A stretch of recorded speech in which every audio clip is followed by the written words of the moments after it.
Buenas, buenas, buenas, ahí va. Bueno, muchas gracias a todos por venir entonces y escucharnos. Vamos a dar esta charla y luego vamos a dar paso a un pequeño conversatorio donde vamos a poder hablar un poco de estas ideas. Em, Bien, para empezar, vamos a hablar más que nada en esta charla sobre las palabras y lo que nos evocan las palabras, ¿no? Tenemos tres términos acá: diálogo, compromiso, Latinoamérica. Podemos pensar un poco a dónde nos llevan estas palabras, tanto individualmente como en conjunto. ¿Dónde podemos pensar que pertenezcan estas palabras? ¿Y en quién podemos pensar diciéndolas? Tal vez nos pueden llevar a un espacio de las ideas y de la comunicación, como podría ser un aula en un contexto educativo. Ahora, podríamos decir que estas palabras pertenecen al aula, digamos. ¿Se puede pensar que hay ciertas palabras que pertenezcan al aula y otras que no? Pensemos un poco. Vamos a hacer un juego, digamos. Vamos a presentar otros términos en la siguiente diapositiva y vamos a tratar de ponernos en la posición de un aula de secundaria con nuestros compañeros y el docente, y vamos a tratar de ver qué nos evocan estos términos, si nos parecen adecuados para el contexto educativo, y vamos a ver qué nos generan, si sentimos que están correctamente posicionados en el aula o si generan una cierta incomodidad. Así que, sin más preámbulo, vamos a ver los términos. Tenemos el bingo de la adoctrinación en las aulas. Tenemos neoliberalismo, campaña de conquista al desierto, Juan Domingo Perón, Che Guevara, educación sexual integral, la dictadura militar argentina, la violencia policial, la explotación minera y Cristina Fernández de Kirchner. Ahora, ¿qué nos generan todos estos términos? Todo muy de golpe, como un sentimiento de incomodidad generalmente y de como un silencio y una autocensura. Ahora, tenemos total libertad de expresión. O sea, esto está claro, podemos pensar libremente y expresar abiertamente nuestras ideas, por lo menos desde lo legal. Sin embargo, operan mecanismos de censura colectiva y de autocensura en lo propio que nos impiden utilizar las aulas como espacio de debate justamente de estas ideas, tanto para el propio docente, que tal vez no se anima a plantear estos temas, como los alumnos que sientan que no tienen ni la posición para posicionarse justamente frente a estos temas, ni la posición para presentarse como oyentes de las ideas de sus propios compañeros del docente. Entonces, volvemos a la pregunta: ¿cuáles son los temas que tienen que ser planteados en las aulas? O reformulando, ¿cuál es la responsabilidad desde la educación con temas controversiales y delicados como estos? Bien. Tenemos dos tweets acá. El primero dice: si no estaba fuera de la ley no te pasaba nada, mi abuelo laburaba y nunca tuvo ningún problema, capaz a vos te gusta defender terroristas, ¿no? Y el segundo va por en medio, por el mismo palo, dice: quejarse por la economía es entendible. Ahora, la gente que llora por los desaparecidos y la realidad es que si no hacías quilombo no te pasaba nada. Hoy son los que reclaman si desaparecen a un negro que asesinó 5 familias. Acá vemos dos ejemplos en los que desgraciadamente se replica una lógica que opera en la sociedad argentina en general. Es esta lógica de justificación de la desaparición de los desaparecidos durante la dictadura argentina. Esta lógica que los posiciona como culpables y responsables de los crímenes que fueron cometidos contra ellos. Para desarmar un poco esta lógica, vamos a ver cómo opera justamente. Hay una presuposición de que estas personas, estos desaparecidos, eran combatientes. Entonces se posicionaban a sí mismos en una situación de violencia, y la acción que llevaba a cabo desde la operación militar era en realidad una contracción frente ya a un principio de violencia ya ejercida contra ellos. Entonces, vamos a ver cómo podemos desarmar esto más profundamente. Vamos a traer este manifiesto, este documento editado por el Ministerio de Cultura y Educación durante la dictadura militar, que cumple el propósito de la identificación de la subversión en el ámbito educativo, con su título conocer a nuestros enemigos. Este manual explicita muy claramente cómo identificar al subversivo en el aula y en cualquier tipo de ámbito educativo. Va a primero definir a lo que es el subversivo, va a definir qué maniobras utiliza el subversivo para llevar a cabo su política, y luego se habla un poco sobre la historia del subversivo y de la subversión en Latinoamérica. Pero primero vamos a ver qué se entiende por subversivo, ¿no? Porque si los subversivos no eran necesariamente combatientes violentos, ¿o cómo los entendía la dictadura? Bueno, la dictadura, en este documento oficial emitido como para formarse, para identificar subversivos, dice que el concepto de subversión es toda acción clandestina o abierta, insidiosa o violenta que busca la alteración o la destrucción de los criterios morales y la forma de vida de un pueblo, con la finalidad de tomar el poder o imponer desde él una nueva forma de vida basada en una escala de valores diferentes. O sea, básicamente una acción subversiva es una acción violenta o no violenta que altere los criterios de pensamiento con el fin de imponer valores diferentes. Esto está muy alejado a la idea de guerrillero, combatiente. Esto es una especie de guerrillero intelectual que trata de comunicar sus ideas y generar un espacio de debate y de escucha, como puede ser en el aula, justamente. Ahora, hay como una diferenciación muy clara entre el preconcepto, entre el prejuicio de subversivo, guerrillero con una ametralladora y con una boina que sale a poner bombas, y el verdadero subversivo promedio, que se veía algo así como esto, ¿no? Un profesor en un aula comunicando sus ideas. Adelante. Que mucha gente de la comunicación acá, y fíjense lo laxa de la definición de subversivo, de cómo es o de la definición de subversión, de cómo es cualquier acción violenta o no violenta, o sea, hasta ahora todas, que busca alterar un criterio en el otro. O sea, pensándolo en la comunicación, el discurso es prácticamente cualquier toma discursiva, ¿no? Es una definición extremadamente laxa que deja a quienes estén utilizando este manual para sus propósitos represivos e ideológicos tener propio criterio. Sí, es muy amplia, pero bien claramente definida, digamos. O sea, bajo esta definición, no solo nosotros somos subversivos, sino que ustedes son subversivos también por estar escuchando esta charla. Vamos a pasar a la siguiente. Vamos a ver que el gobierno militar tenía muy claro que el uso del lenguaje era clave para la identificación de estos subversivos como enemigos, digamos. Entonces se hacía una asociación muy, muy trabajada desde la propaganda con la idea del subversivo, con la idea de la muerte, del combate, de la derrota, del miedo justamente y del peligro.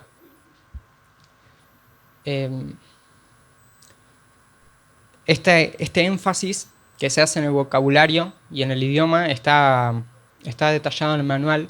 Dice que lo primero que se puede detectar es la utilización de un determinado vocabulario, que aunque parezca trascendente, tiene mucha importancia para realizar este transbordo ideológico que nos preocupa. Esto deja muy explícitamente en claro que el vocabulario trasluce la propia ideología, digamos, y que de alguna manera el vocabulario se vuelve una parte integral de la estructura de la ideología. Por esto, el combate contra el vocabulario es un combate directo contra la ideología. Y dice también que estas son las tácticas utilizadas por los agentes izquierdistas para abordar la escuela y apuntalar desde la base su semillero de futuros combatientes. Se insta a vigilar, participar y presentar las quejas que estimen convenientes.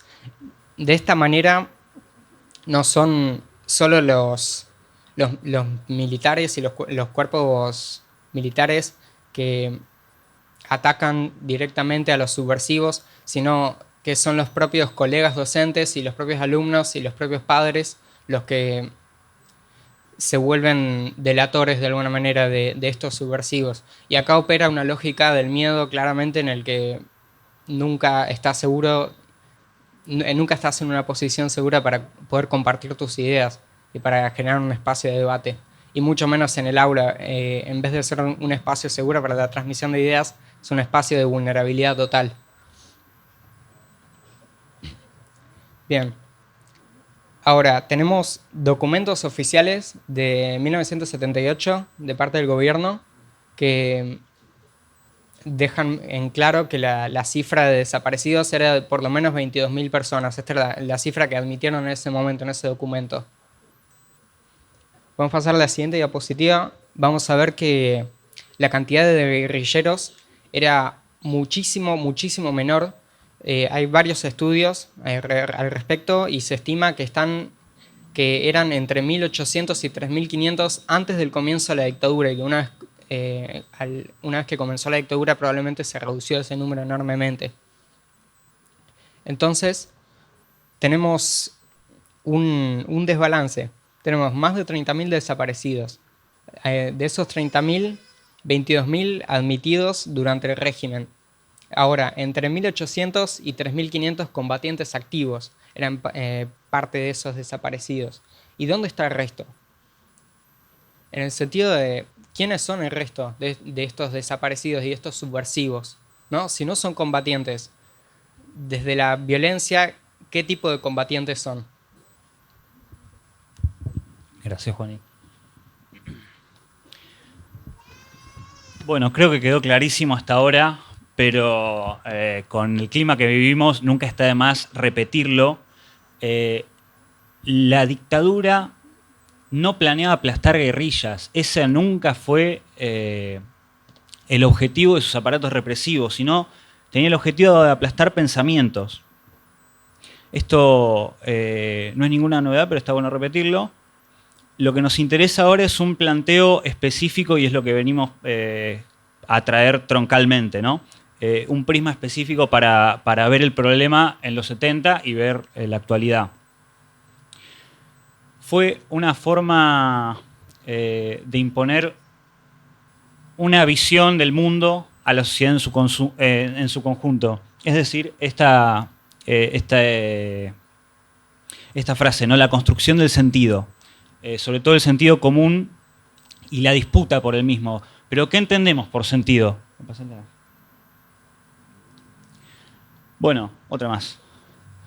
Por sentido no nos referimos a los sentidos estrictamente del cuerpo, como la vista, el olfato, el tacto, y tampoco nos referimos al sentido común en el sentido que dice Descartes o el buen juicio, una cosa así, aunque sí nos referimos respectivamente a un problema de percepción y a un problema de algo común compartido entre todos.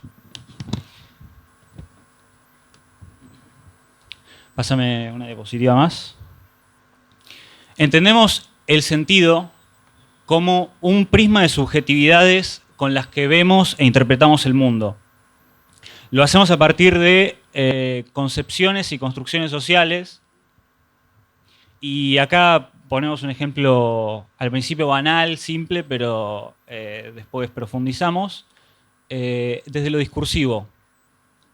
El discurso que yo estoy dando en este momento, estoy comunicando un mensaje hacia un público. No se recibiría de la misma manera si yo estoy vestido de forma tremendamente informal, como me he visto todos los días, que si estoy más o menos, que si estoy todo trajeado.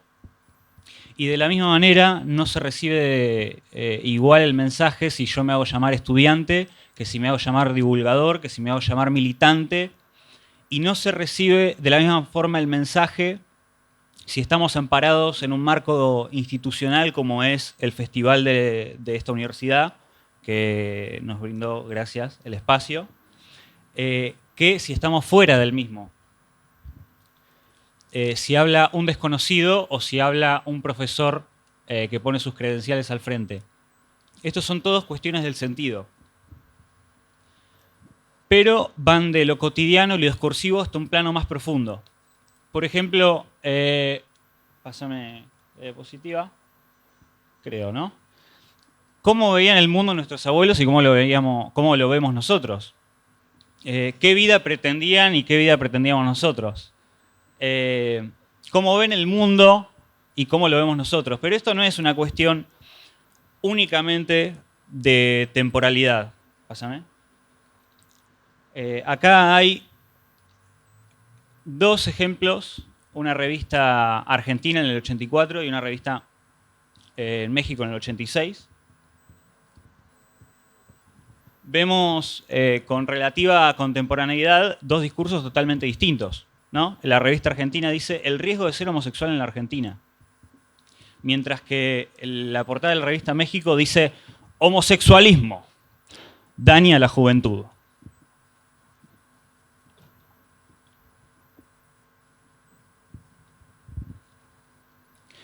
Entonces, el sentido está dado por la realidad social que vivimos, no exclusivamente la temporalidad, sino también nuestro entorno, nuestra historia subjetiva. Y si bien experimentamos el sentido de forma particular y subjetiva, está bueno entender y aclarar que el sentido no es el conjunto de ideas que tiene cada uno, sino es como algo más global o compartido o consensuado en el común de la gente, ¿no? Lo que llamamos el sentido común.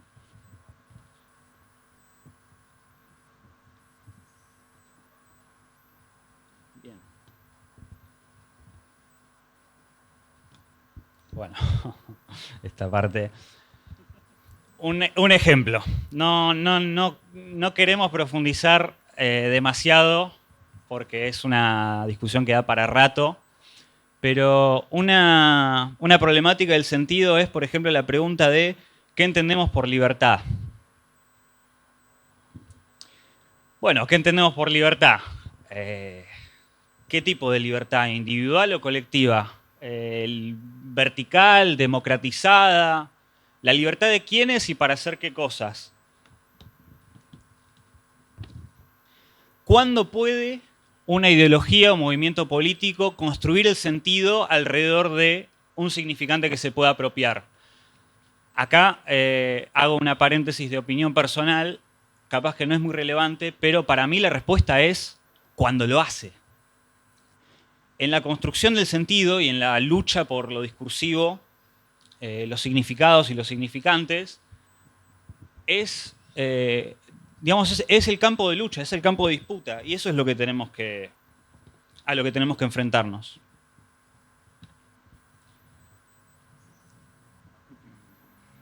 Bueno, en la sociedad operan distintos organismos productores del sentido. Institutos de investigación, de producción audiovisual, instituciones educativas, secundarias, terciarias, primarias. También medios de comunicación.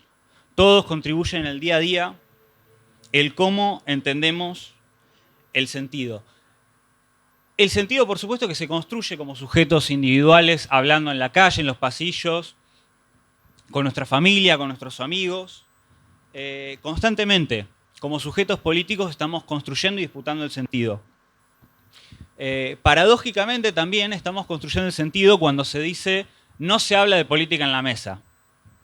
Bueno, esto es algo que ya apareció en la primera charla, y es que absolutamente todo aspecto de la vida humana es político, incluso cuando lo negamos, incluso cuando decimos que algo es apolítico o que no se habla de política, estamos realizando un acto político.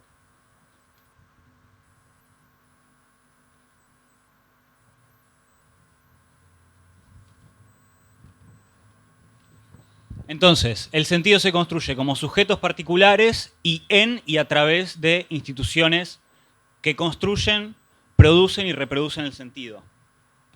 Esto lo retomamos más adelante, si no me equivoco. Así que seguimos.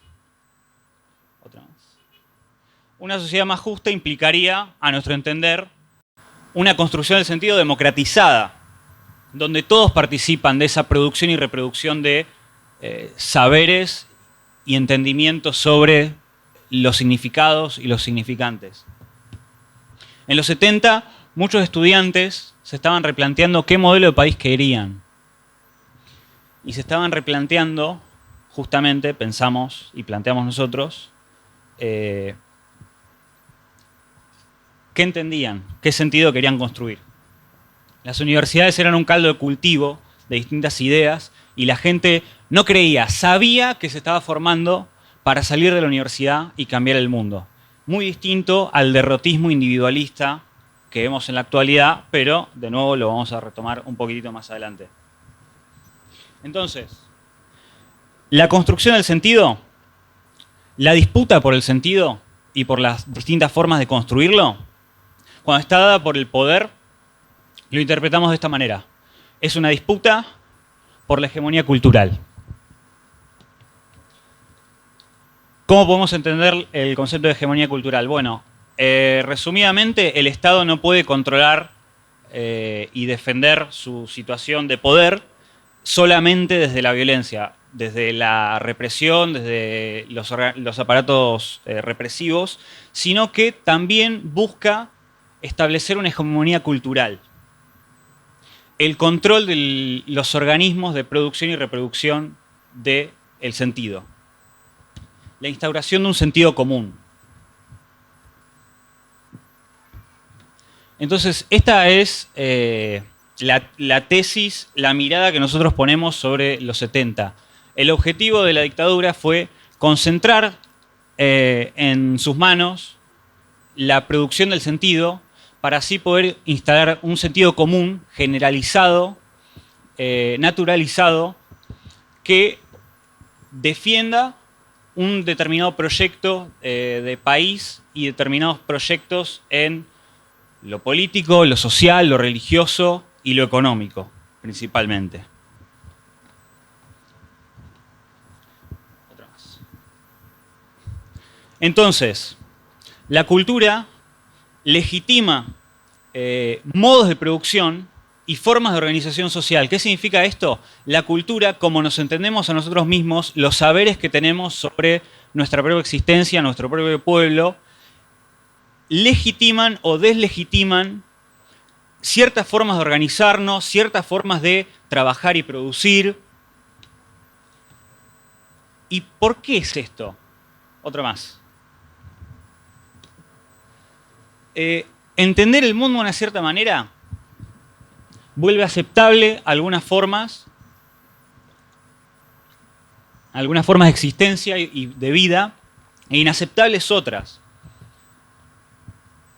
Entonces, el sentido y la disputa por el mismo es esto lo que está en su raíz, ¿no? La cultura es una forma de legitimar ciertas formas de organización y como tal se busca el control absoluto, la hegemonía de la cultura, para que la gente no pueda ni siquiera plantearse el ¿cómo están las cosas? ¿Estamos bien o estamos mal? ¿Vamos en un rumbo correcto? ¿Vamos en un rumbo incorrecto? ¿De qué maneras trabajamos? ¿Para quiénes trabajamos? ¿A dónde va la riqueza que producimos cuando trabajamos? ¿Estamos conformes con su distribución actual? ¿Estamos conformes con los roles societales que son puestos sobre nosotros? Es decir, trabajar, casarse, por iglesia preferiblemente, en una relación heterosexual, tener hijos, mandarlos al colegio, privado si tenés plata, público si no, y juntar las monedas para llegar a fin de mes. Cuestionar los criterios morales, cuestionar la construcción del sentido y la cultura, era el acto subversivo que se buscaba evitar, porque problematiza tanto el status quo como un proyecto de país a promover.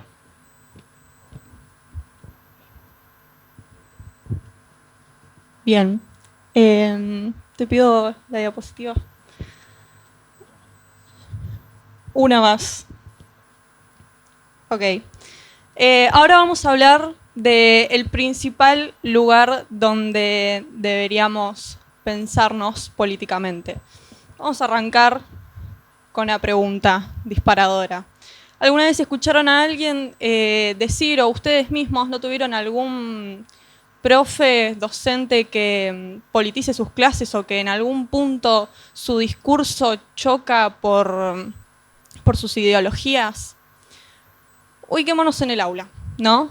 Y pensemos en un pibe de la villa que sufre la opresión del sistema social que lo desprecia.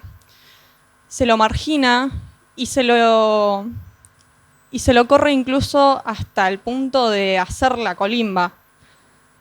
Ese maltrato constante lo terminan arrojando a la mala vida, viviendo de la violencia y los excesos hasta decidir escaparse de todo, a vivir una vida mejor con los mapuches. ¿Ustedes permitirían que sus hijos lean esta historia en las aulas? ¿Les parece bien? ¿Les parece correcto? Bueno, esta trama es justamente la del Martín Fierro, quien no era un villero, sino un gaucho. Una historia que hoy en día se sigue dictando en las escuelas, una historia política, como todo, ¿no? Que tiene su tinte político. Al igual que incluso aquellos temas que tenemos más naturalizados y que creemos que su pretensión de objetividad no es política, como los conocimientos empíricos incluso. Entonces, a partir de esto podemos pensar, ¿por qué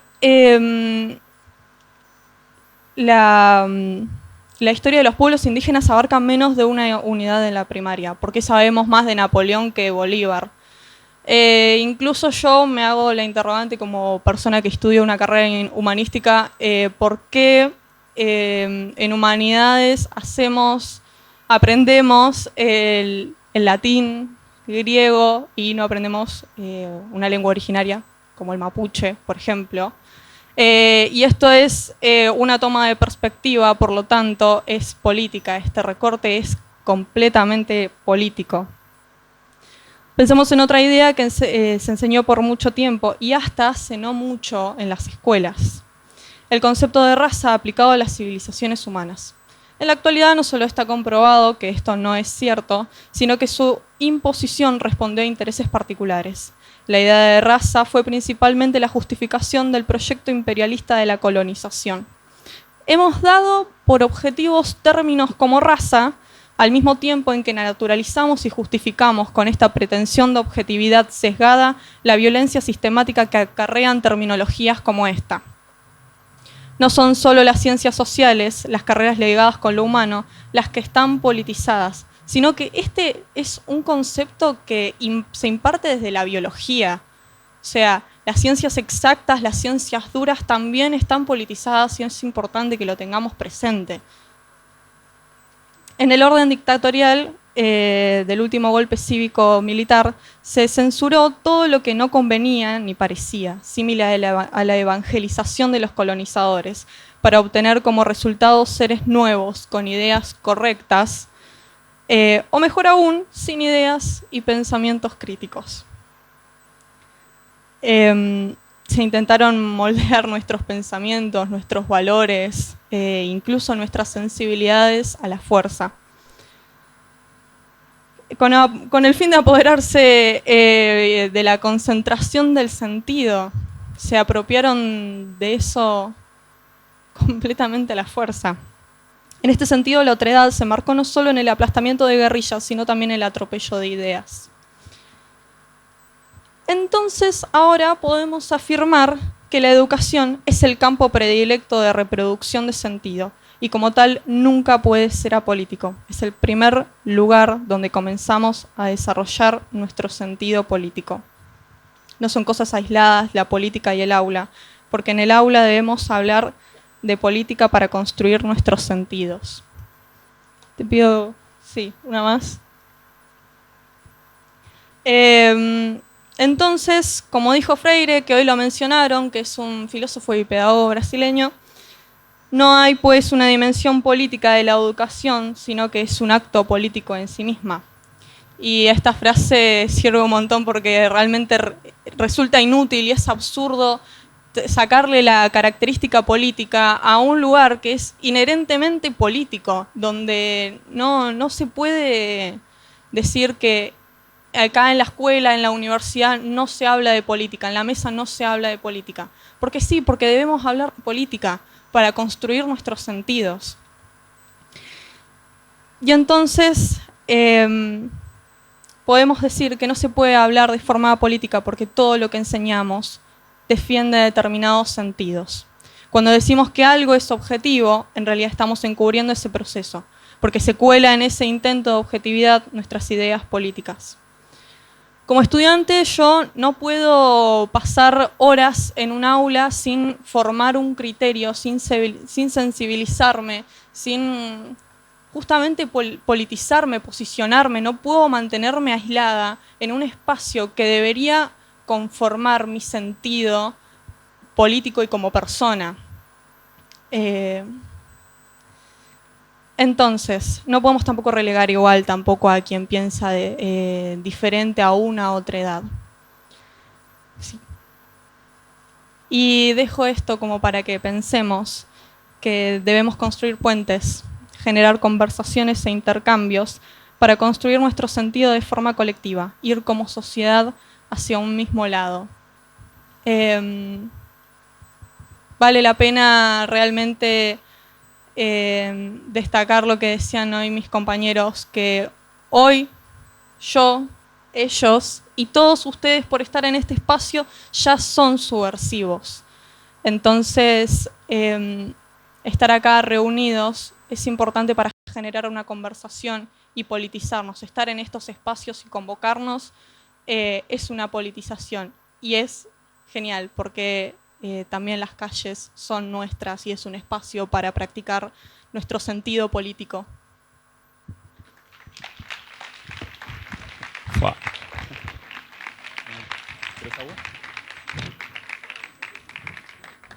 Bueno, buenas tardes.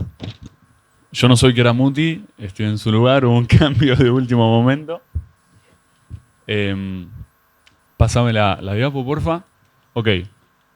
Negar la naturaleza política de la educación, como veníamos diciendo hasta ahora, es un intento de defender el estado de cosas actual, el status quo, ante aquello que tiene el poder para cuestionarlo.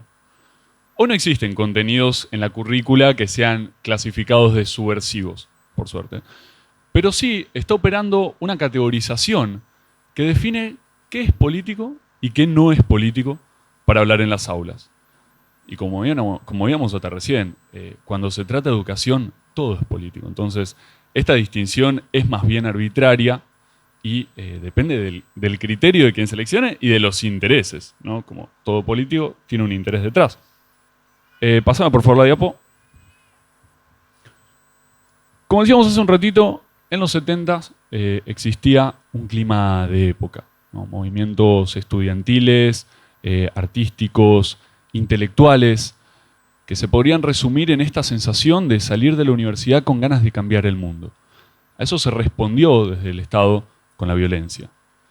Pero viniendo al pasado, hoy podemos encontrar un sentido común que, después de tantas idas y venidas, comparte algunos elementos con el que se quiso imponer en aquel entonces. Y para entender un poquito esto, vamos con un memazo. Ok, acá tenemos un meme que compara a dos perritos, uno chiquito y uno grandote. El grandote es muy musculoso y representa los centros de estudiantes en 1970. Hicimos 23 asambleas, nos peleamos con el rectorado, marchamos por la defensa de la educación y tenemos nuestro propio diario. Y los centros de estudiantes en 2024, nuestras fotocopias salen más baratas. ¿Qué es lo que esconde esto? ¿Qué es lo que esconde esto? Bueno, lo que venimos a proponer nosotros es que el sentido común que encontramos instalado hoy, que tenemos tan tremendamente arraigado, que nos dice que lo político nos es ajeno o nos debe ser ajeno, que la política no se tiene que meter ni en las aulas, ni en las relaciones, ni en el trabajo, lo tenemos tan interiorizado que nos es directamente inconcebible la posibilidad de pensar en un mundo distinto. Hay un filósofo británico, Mark Fisher, que tiene una famosa frase que dice: es más fácil imaginar el fin del mundo que el fin del capitalismo. Y podemos estar más o menos a favor de esta idea de que se termine el capitalismo, pero si hay algo que es innegable en esto, es que esta frase tiene una verdad acerca de lo preocupante que es la dificultad que tenemos hoy para pensarnos. O sea, ¿cómo puede ser que sea más fácil que nos entre más en la cabeza la idea de que se termine el mundo a que cambie nuestro sistema social? Hay algo ahí.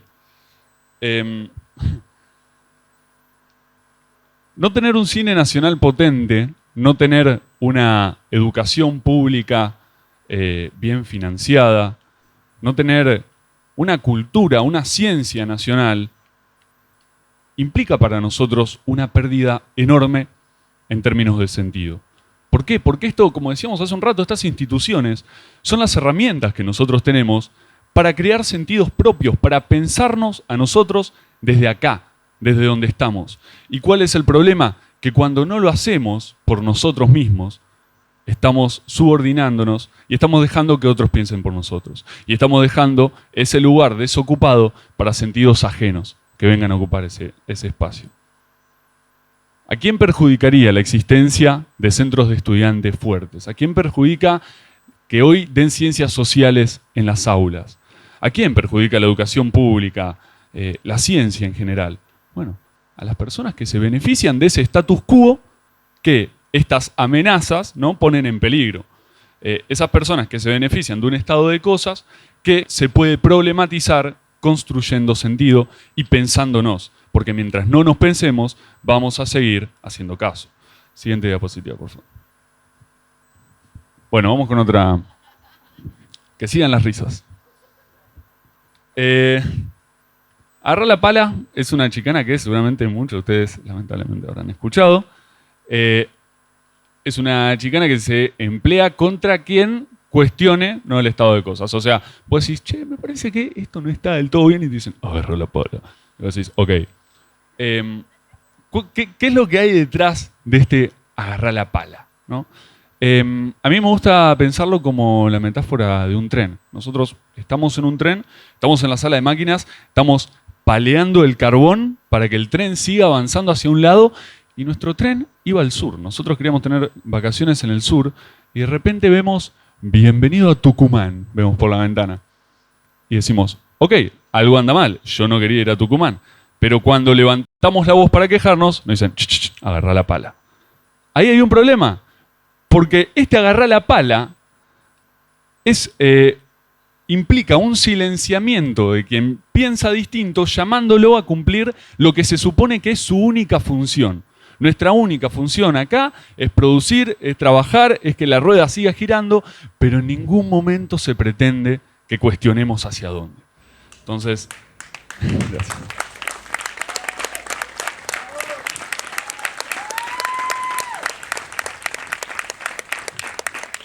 Siente a poco.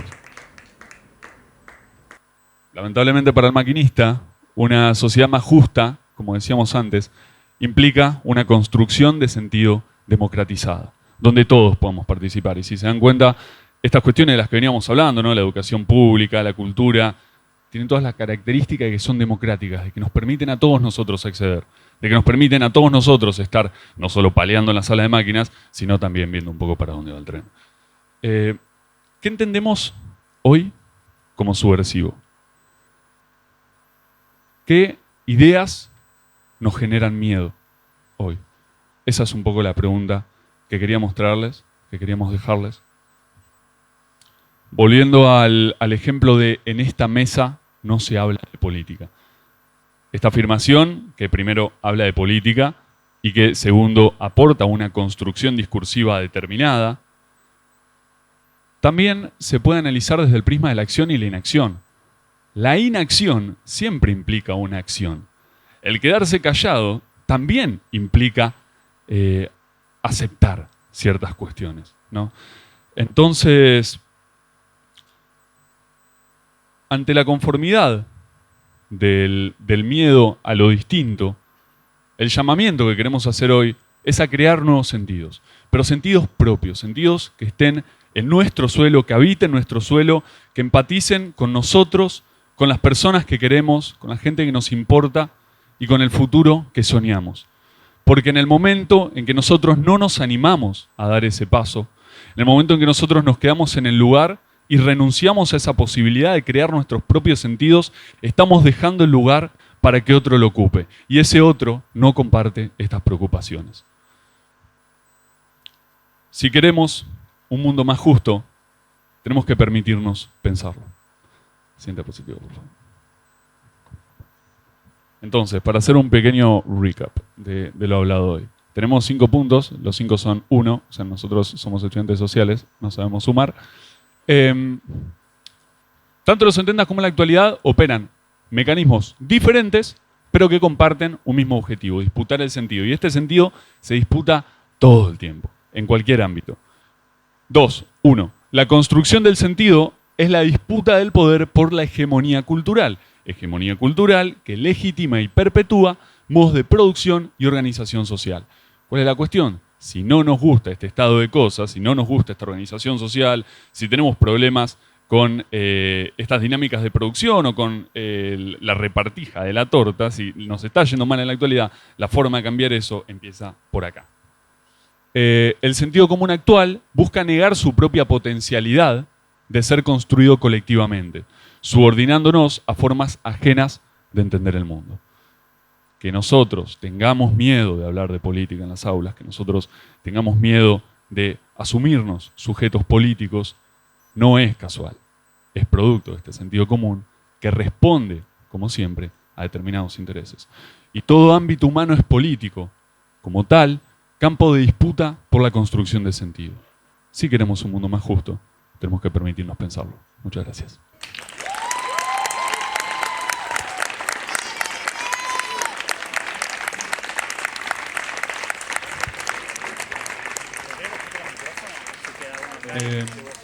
Hay uno acá. Bueno, nada, primero que nada, muchísimas gracias a todos ustedes, a mis compas de Aleteo. Es hermoso trabajar con ustedes. A todos los compas de Aleteo que están por allá atrás, porque somos, ahí está Depa, te amo.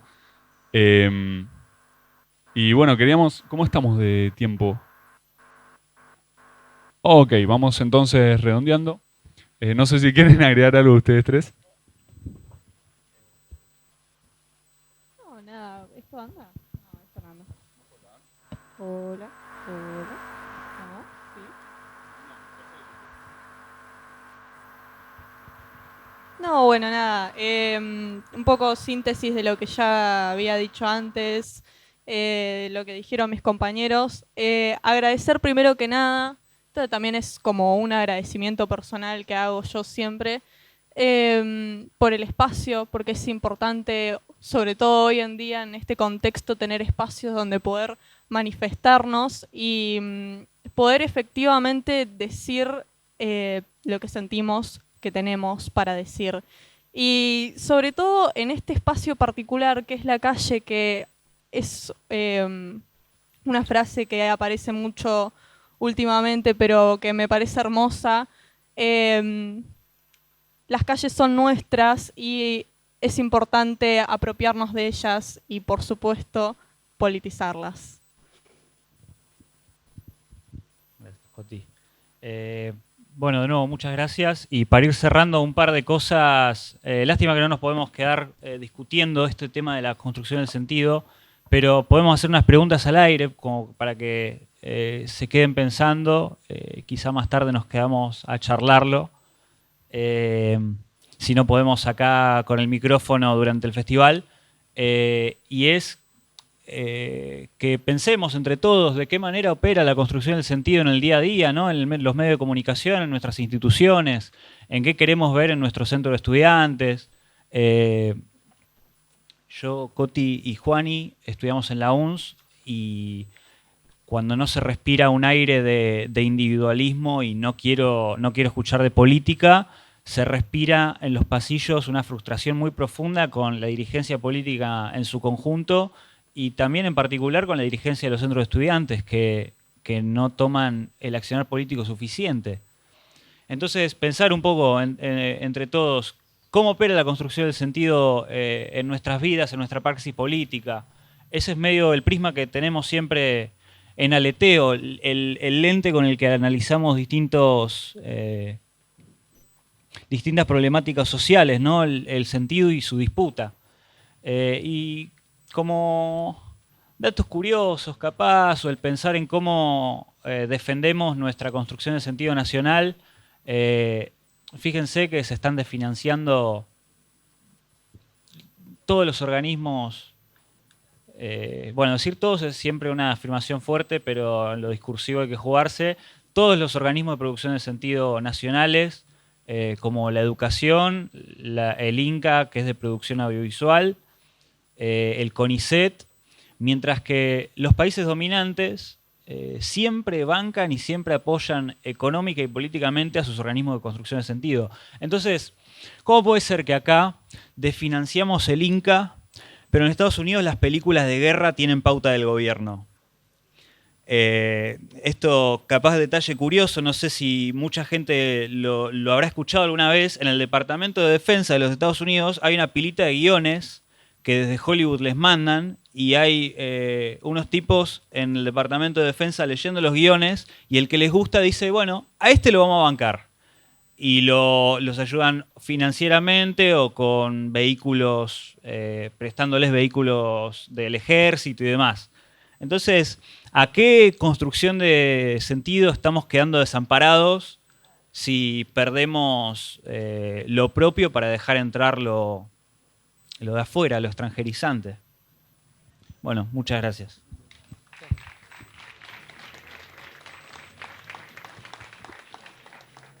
Bueno, y una última cosita, muchas gracias por venir y escucharnos. Espero que se lo lleven a su casa, a la mesa, cuando cenen, al aula, cuando vayan a compartir un mate con la gente en su entorno, y que posta lo piensen y lo repliquen desde ustedes, y que lo lleven a la colectividad. Que si tanto valor le damos a la democracia, es el valor que nosotros le damos a la democracia está en la colectividad, justamente, en el voto en conjunto. Entonces tenemos que pensar en conjunto.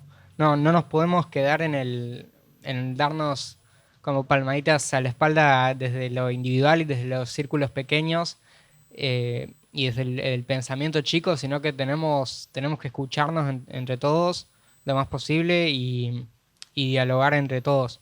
Y nada, me encantaría escucharlos a ustedes, lástima que no hay tiempo, pero sí que nos vamos a tomar una birra, lo que sea, o sea, de una. Pero bueno, muchísimas gracias.